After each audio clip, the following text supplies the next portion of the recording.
Hola, buenas tardes a todos. Vamos a hacer el examen Selectividad Química de la Comunidad Valenciana, examen de junio de 2020. Antes de hacerlo, como siempre, recuerdo que en este blog, selectividadjosecuenca.blogspot.com, podéis encontrar en formato PDF los exámenes que estamos resolviendo en el canal. Vemos el primer problema. El acrilonitrilo C3H3N se usa para fabricar bla bla bla bla bla bla bla bla bla bla bla bla bla rollo. Lo importante, la reacción sin ajustar. Y lo primero que tenemos que hacer es ajustarla. ¿De acuerdo? Bueno, no hace falta que lo expliquemos. 2, 2, 3, 2, 6. Lo he multiplicado todo por 2 porque a algunos profesores no les gustan los números fraccionarios. No lo entiendo demasiado, pero aquí podríamos haber puesto 1, es decir, nada, 1, 3 medios, 1 y 3. Pero yo digo que a algunos profesores no les gusta este 3 medios. Por lo tanto, lo he multiplicado todo por 2 para que quede de esta forma, con números enteros.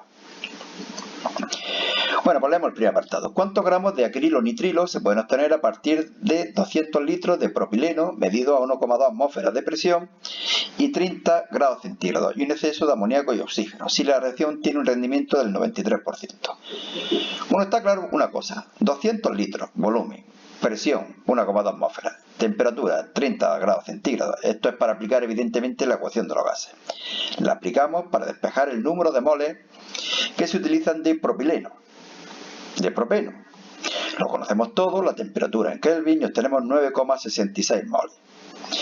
Y ahora tenemos en cuenta la estequiometría de la reacción. Fijaros que 2 moles de propileno proporcionan o producen 2 moles de acrilonitrilo, como se diga, acrilonitrilo, sí.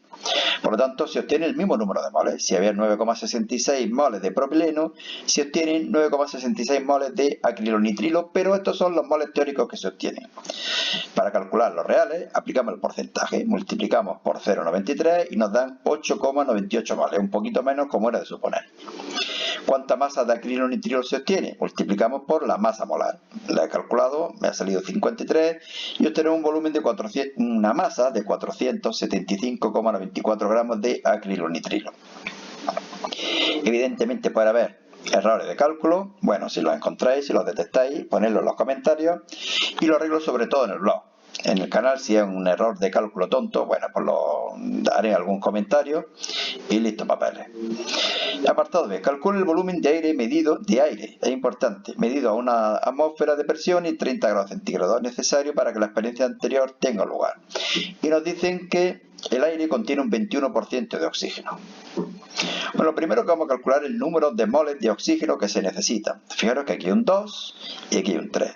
Por lo tanto, divido por 2 el número de moles de propileno y multiplico por 3 para saber el número de moles que se necesitan de oxígeno. Me da un valor de 14,49.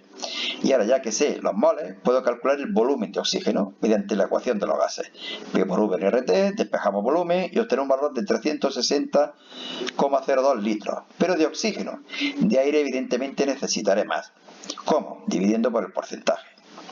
0,21 y me da un valor de 1714,37 litros de aire. En esas condiciones, claro. Bueno, pues podéis pausar el vídeo si lo preferís. Si queréis leerlo con más detenimiento, yo paso a hacer el segundo ejercicio. También quería deciros que si sois alumnos del año 2020-21, bueno, pues en cuanto tengáis el examen, me lo podéis llegar en un comentario, yo os paso mi correo electrónico, me mandáis el examen, yo lo resuelvo y lo vuelvo, ¿de acuerdo? Bueno, pues nada más. Vamos a pasar a hacer el segundo problema. Considera el siguiente equilibrio que tiene lugar a 150 grados centígrados. Yodo gas, bromuro de yodo gas. Caso C, 120. Recipiente de 5 litros. Introducimos 0,0015 moles de yodo y 0,0015 moles de bromo. En el equilibrio lo pongo. Mole en el inicio, 0,015, 0,015, 0. Calcula la concentración de cada especie cuando se alcance el equilibrio. Bueno, cuando se alcance el equilibrio, habrá desaparecido X moles de yodo, X moles de bromo y aparecen 2X moles de bromuro de yodo. Este 2 es este coeficiente estequiométrico. Si aquí hubiera un 5, por ejemplo, yo hubiera puesto 0,0015 menos 5X. Bueno, y como me dan caso C, pues puedo calcular esa X. Concentraciones de los productos elevados a sus coeficientes, concentraciones de los reactivos. La concentración de bromuro de yodo será 2X partido 5 elevado al cuadrado, etcétera. Este 5 se puede ir con este 5. Fijaros que he puesto aquí el cuadrado porque estas dos concentraciones son iguales. ¿De acuerdo? Bueno, y ahora para resolver esta ecuación, podría hacerlo cuadrado del binomio y toda la pesca, pero es mucho más cómodo hacer la raíz cuadrada. ¿Para qué? Para que este cuadrado se vaya y este cuadrado se vaya. Fijaros que me queda una ecuación de primer grado y su solución es x igual a 0,00127. Evidentemente, esta x tiene que ser menor que 0,0015 para que no haya una cantidad negativa. En física y química siempre tenemos que estar tratando de pensar cuáles son los resultados que tienen que salir. Si no sale ese resultado, bueno, pues que nos hemos equivocado o en el planteamiento o en los cálculos numéricos. Bueno, las concentraciones de iodo y de bromo iguales, 0,0015 menos x dividido 5 y la de bromuro de yodo, 2x partido 5. Ve que hay una tontería porque prácticamente hay que hacer el problema repetido. En otro experimento se introducen 0,2 moles de bromuro de yodo en el mismo recipiente vacío. Bueno, pues si está vacío es porque no hay ni yodo ni bromo. ¿Y qué es lo que hago? Calcular en número de moles. Me parece más fácil. Sí, también se puede hacer con concentraciones, pero yo lo entiendo mejor con moles y supongo que vosotros también. Aunque ya digo que podríais haberlo hecho con concentraciones. He calculado el número de moles que hay inicialmente en bromuro de yodo. Si me dicen que he introducido una concentración de 0,2 moles por litro y hay 5 litros, pues realmente lo que he puesto es un mol. Aquí aparecerán x, x y 1 menos 2x, igual que antes. Fijaros que el problema es el mismo, solamente que han cambiado las cantidades iniciales. Bueno, pues despejo aquí me sale 0,077. Sustituyo en las concentraciones y las obtengo, las que sean, ¿de acuerdo? Ya digo que era una tontería el apartado B, si sabemos hacer el A, sabemos hacer el B. Bueno, y paso a hacer el tercer problema. Aquí os comentaré un pequeño error que había cometido para que veáis cómo tontamente, aunque se sepa para un 10, es difícil sacar un 10. Muchos de vosotros, compañeros, a lo mejor habéis sacado un 9,3, un 9,4, un 8,9 y sabíais hacer perfectamente todo el examen. Bueno, eso suele ocurrir, así que hay que estar concentrado y tener cuidado. Nos dicen, cierto vinagre comercial tiene un 6% en masa de ácido acético. Calcula el pH de este vinagre sabiendo que su densidad es 1,05. ¿Para qué nos dan porcentaje y densidad? Para, suponiendo el volumen, calcular la concentración. Bueno, ya digo que suponemos un volumen, no influye para nada en las concentraciones y por lo tanto tampoco en el pH. ¿Qué volumen vamos a suponer? Pues que nos resulta más fácil, 1000 mililitros, lo que es lo mismo, 1 litro. Aplicamos la ecuación de la densidad. Densidad, masa partido volumen. Pongo aquí un sub D para indicaros que esta es de la disolución, para que no nos confundamos con el ácido acético, sino que es de la disolución. Y calculo la masa de la disolución. Densidad por volumen, 1050 gramos. Ya podemos calcular la masa de acético. Masa de la disolución por el porcentaje, 0,06. Y nos da una masa de 63 gramos de ácido acético. Ya podemos calcular la molaridad. Recordad que la molaridad de una disolución es la masa de soluto dividido la masa molar de la sustancia dividido el volumen de la disolución.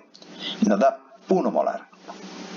Número redondo, parece que puede estar bien. Y esta es la reacción de disociación del ácido acético en agua. Cede un protón al agua, se transforma en acetato y el agua en ion hidróneo. Y ahora ya puedo calcular la concentración de iones hidróneo y por lo tanto el pH. Caso A, que nos lo dan, igual la concentración de los productos, dividido concentración de los reactivos, pero estos dos son iguales. Por lo tanto puedo poner concentración de iones hidróneo al cuadrado. Y la concentración de acético será la inicial menos lo que se ha disociado, que es la concentración de iones hidróneo. Esta la desprecio. ¿Y en qué me había equivocado yo? Pues lo que decía, la concentración de ácido acético inicial es 1, lo hemos calculado. Pero no sé por qué puse inicialmente 1,05. La densidad. Había puesto aquí 1,05. Si alguien lo corrige dirá, ¿se le ha ido la olla o qué pasa aquí? Pues es posible que te tachen el apartado, o medio apartado por lo menos, es decir, que se pierda tontamente pues medio punto. Además, como yo he puesto 1,05, el resultado va a salir razonable. Si yo hubiera puesto aquí 83, a lo mejor me sale algo disparatado y me di cuenta. Pero claro, al poner 1,05 el resultado prácticamente es el mismo, no cambia. Bueno, ya digo que desprecio la concentración de iones hidróneo, la calculo, yo tengo un valor de 4,24 por 10 elevado a menos 3. calculo el pH haciendo el logaritmo y cambiándole el signo y me da 2,37. Creo que a mí me daba 2,35 o algo así. Entonces, como veis, es muy difícil darse cuenta que el resultado está mal. Tiene que salir entre 0 y 7. Además, el ácido acético es un ácido débil, por lo tanto no va a ser 0,2 ni 1 ni nada por el estilo. Da un valor un poco más grande. Bueno, determina la cantidad en gramos de este vinagre que debe diluirse en agua para preparar 650 mililitros de disolución de pH 3,5. Bueno, a partir del pH 3,5 calculo la concentración de iones hidróneo. Me da 3,16 por 10 elevado a menos 4. Lo único que tenéis que hacer es pasar el signo menos aquí y darle al inverso del logaritmo. 3,16 por 10 elevado a menos 4. Esa es la concentración de iones hidróneo. Bueno, pues en esta expresión, la de antes, caso A, concentraciones, lo conozco todo, estados son iguales como antes, todo menos la concentración inicial de ácido acético. La calculo y obtengo un valor de 5,86 por 10 elevado a menos 3.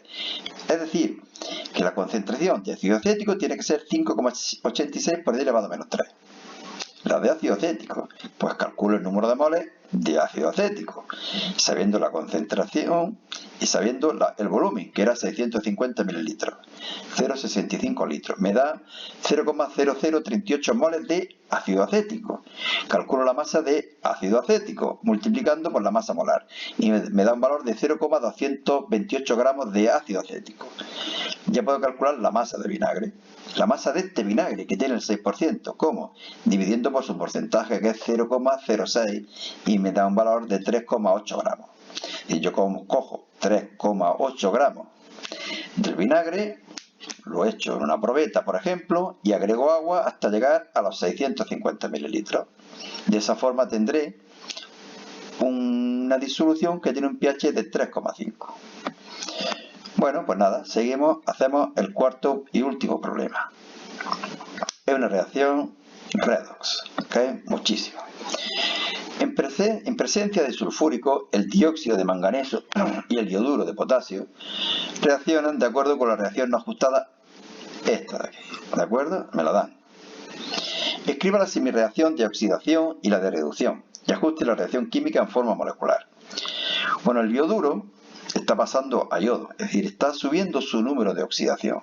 Por lo tanto, esa es la semireacción de oxidación. Además, fijaros que la oxidación siempre se cede en electrones. Lo único que tengo que hacer es poner aquí un 2 para ajustar los yodos. Y poner los 2 electrones, claro. En la de reducción, el dióxido de manganeso, que está con número de oxidación más 4, va a pasar a manganeso 2. Se está reduciendo el número de oxidación.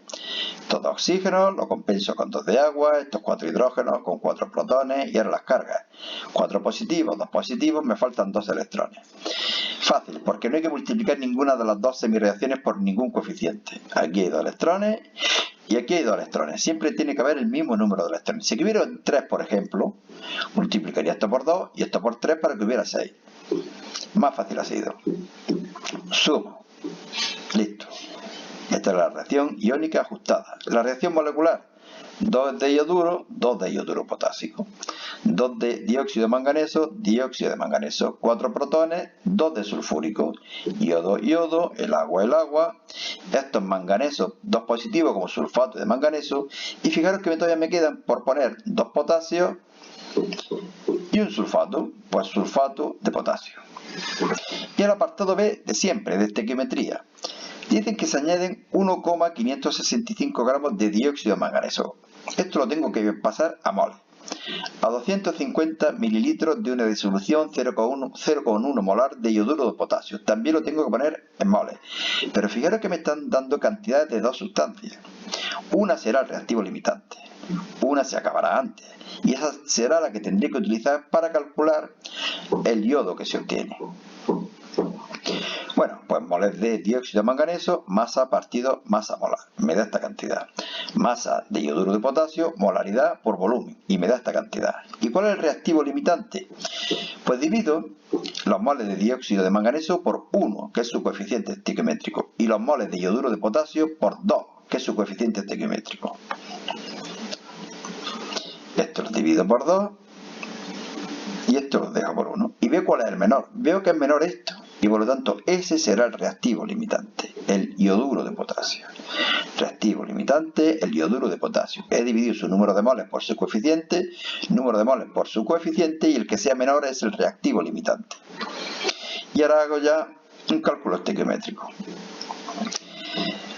¿Cuántos moles se obtendrán de yodo? Pues fijaros que el número de moles de ioduro de potasio aquí tiene un 2 como coeficiente estequiométrico. Pues divido por 2 y multiplico por 1, que es lo que tiene aquí. Es decir, los moles que se obtienen de yodo son los que reaccionan de ioduro potásico dividido por 2 y multiplicado por 1. Me da un valor de 0,00125.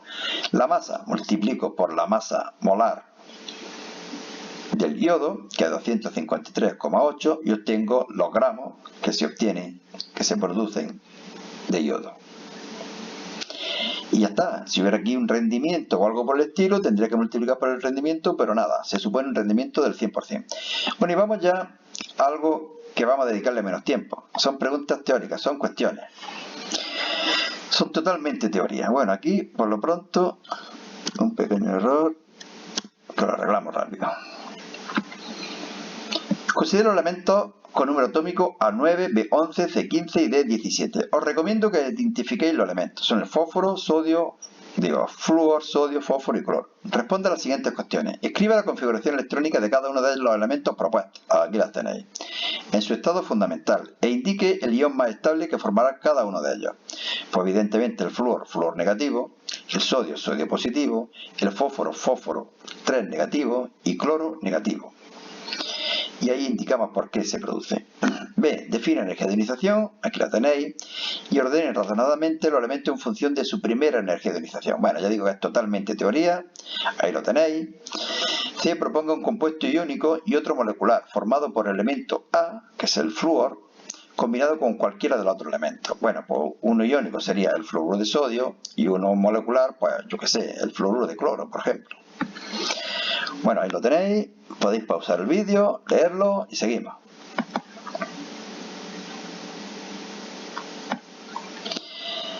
El diclorometano CH2Cl2 es un líquido volátil que, a pesar de su toxicidad, se sigue utilizando en la industria como disolvente. Conteste razonadamente las siguientes preguntas.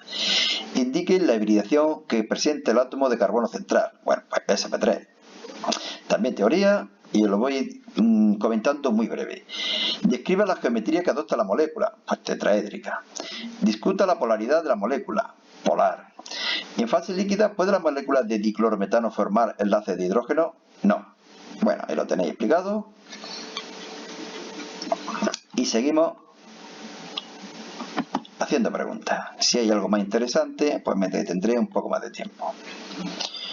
En un reactor cerrado se introducen en estado gaseoso y a una temperatura dada hidrógeno, bromo y bromuro de hidrógeno. Y se deja que alcance el equilibrio. Este equilibrio de aquí. Este valor, lo importante no es que sea menos 68, es que es negativo. Es una reacción exotérmica. Aquí vamos a tener que aplicar el principio de Le Chatelier.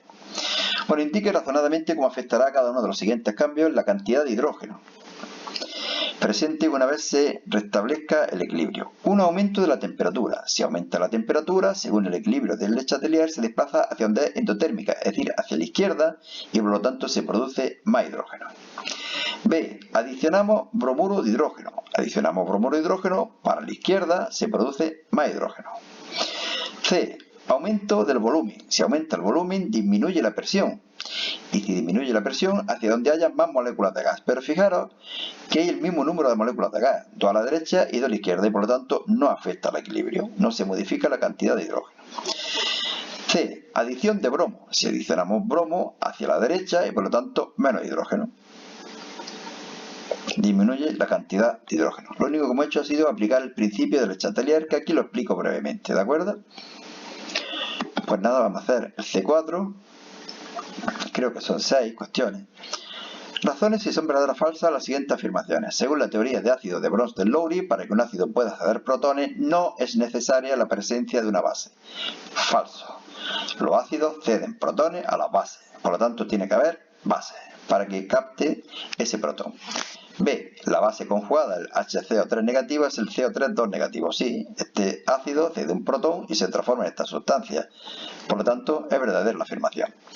C. el pH de una disolución de cianuro potásico es ácido. Pues de memoria no lo sé. Aquí tenemos el cianuro potásico, cianuro, el cianuro reacciona, se produce OH negativo y por lo tanto disolución básica. Como decían, ácida, pues falsa. D. El pH de una disolución que se obtiene cuando se mezclan 50 ml de nítrico con 50 ml de NaOH es básico. Se produce una neutralización. Nitrato de sodio y agua. Y además se produce una neutralización completa, puesto que parece ser que tenemos el mismo número de moles. 50,01, 50,01. Es decir, se produce una sal neutra y el pH será también neutro, por lo tanto no es básico. Afirmación falsa.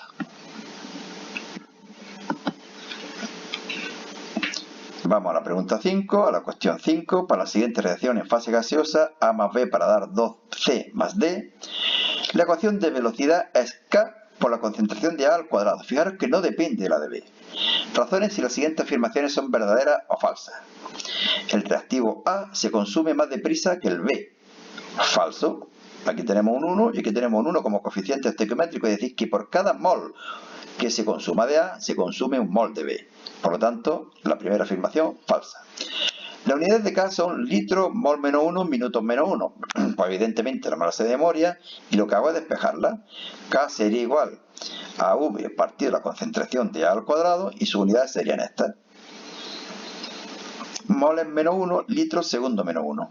Moles menos 1, litros, segundo menos 1. Fijaros que esta sería en el sistema internacional, pero ¿se puede utilizar en minutos menos 1? Pues en principio sí, lo mismo que yo puedo dar mi estatura en kilómetros o en milímetros. ¿De acuerdo? Se podría utilizar el minuto como unidad de tiempo. Creo que lo más correcto es decir que es falso. Pero yo digo que también se puede utilizar moles, litros, minutos menos 1. Una vez iniciada la reacción, la velocidad de reacción es constante si la temperatura no varía. Falso. La velocidad de la reacción, a medida que transcurre el tiempo, va disminuyendo. D. Al duplicar la concentración de A a temperatura constante, el valor de la constante se cuadruplica. El valor de la constante. Falso. Lo que se cuadruplica es la velocidad, pero la constante no cambia. La constante solamente depende de la temperatura. ¿De acuerdo? Bueno, ahí lo tenéis. Podéis leerlo con más detenimiento. Todas estas preguntas teóricas las comento muy rápido, pero podéis leerlas pausando el vídeo. Y creo que esta es la última cuestión, creo. Ahora lo vemos. Sí, es de orgánica, así que casi seguro.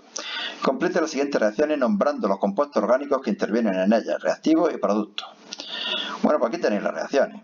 Esta es una reacción de oxidación. El etanol se transforma en ácido etanoico. B. Aquí tenemos 1, 2, 3, 4. Esto es el bután 1-ol. Con ácido sulfúrico lo que hace es que se deshidrata. Este OH se va con este hidrógeno de aquí y se forma el alqueno correspondiente. El but1-eno. Aquí solamente hay una posibilidad y es que se vaya este hidrógeno. Cuando hay más de una posibilidad se obtiene el alqueno más sustituido. Pero aquí ya digo que no hay esa posibilidad. Solamente se puede obtener el but1-eno. Aquí tenemos un alqueno, reacciona con ácido clorhídrico, una reacción de adición, el cloro y el hidrógeno. También aquí solamente hay una posibilidad. Se obtiene el 2-clorobutano. Reacción de sustitución. Se va al bromo, entra OH y se obtiene etanol. Y por último, una reacción de polimerización. Un mogollón de moléculas de eteno se polimerizan formando el polietileno. Y creo que ya está. Vamos a ver de todos modos, a ver si... No, fijaros que este ya es otro examen, el de septiembre de 2020, que ya lo hemos colgado tanto en el canal como en el blog. Así que nada, suerte. Ya digo que si sois alumnos de cursos posteriores al 19-20, bueno, pues decidme cuando tengáis los exámenes que los tenéis, yo os doy mi correo, me lo mandáis, lo soluciono y lo cuelgo. Y nada, también deciros que si hay cualquier error también que me lo hagáis saber, ¿vale? Pues nada, suerte y hasta otra.